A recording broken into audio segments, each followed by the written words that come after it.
Il me suffit de créer un nouveau document, comme ceci. Et donc voilà, on voit que certaines options ont réapparu. Donc voilà. Ici calque, donc calque qui est en rapport avec l'onglet calque dans la palette ici, va vous permettre de créer un nouveau calque, de dupliquer un calque, de créer un groupe de calques, d'associer ou de dissocier des calques, de regrouper des calques, de renommer un calque, d'ajouter un style au calque, de le convertir en filtre dynamique, d'y ajouter des masques de fusion ou des masques vectoriels ou de passer le calque en encrêtage, créer un encrêtage. Vous avez aussi la possibilité de masquer le calque aussi, d'empêcher l'écriture sur le calque et d'empêcher le déplacement du calque, donc de fixer le calque. Voilà. Sur texte, donc cet onglet qui est apparu sous Photoshop CS6 vous permet en fait de gérer diverses options, notamment le panneau caractère, paragraphe et autres. Donc on va pas trop s'attarder dessus parce que à part dans la version CS6, dans les Creative Suite de Photoshop, vous n'avez pas ceci. Donc on a la possibilité aussi d'ajouter la 3D, etc. Donc sur les options de police et tout.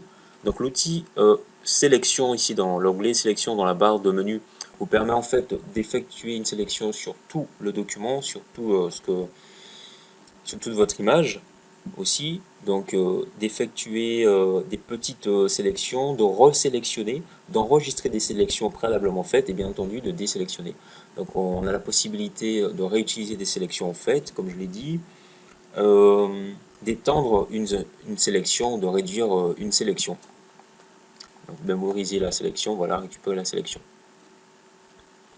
Dans l'onglet filtre ici, nous avons la possibilité donc de convertir le calque en filtre dynamique, de le convertir pour les filtres dynamiques. Ici donc nous avons tous les nouveaux filtres à part ceci, donc tous les nouveaux filtres propres à Photoshop CS6, donc vous n'avez pas ces filtres. Et là toutes les catégories de filtres pardon, où on va retrouver des filtres. Donc vous devez à peu près avoir toutes ces catégories. Donc il y a des sous-catégories, donc un sous-menu qui vous permet, un menu déroulant qui vous permet de voir les différents filtres. Voilà, comme ceci. Et là tout en bas, donc on a les plugins que vous pouvez ajouter sous Photoshop. Donc pour avoir des plugins, il vous suffit d'aller voir sur Google, de faire une petite recherche, plugins pour Photoshop. Voilà. Donc je précise que si vous voulez voir vous voulez avoir un petit aperçu des plugins, il vous suffit d'aller dans la galerie de filtres. Enfin, aperçu des filtres, vous cliquez sur la galerie de filtres. Vous êtes un peu curieux. Donc en ce qui concerne la 3D, je ne vais pas trop m'attarder dessus parce que comme je l'ai dit, pour texte, vous n'avez pas tous CS6 ou les Creative Suite qui comportent de la 3D. Donc ici, la gestion de la 3D, je passe sommairement dessus parce que voilà.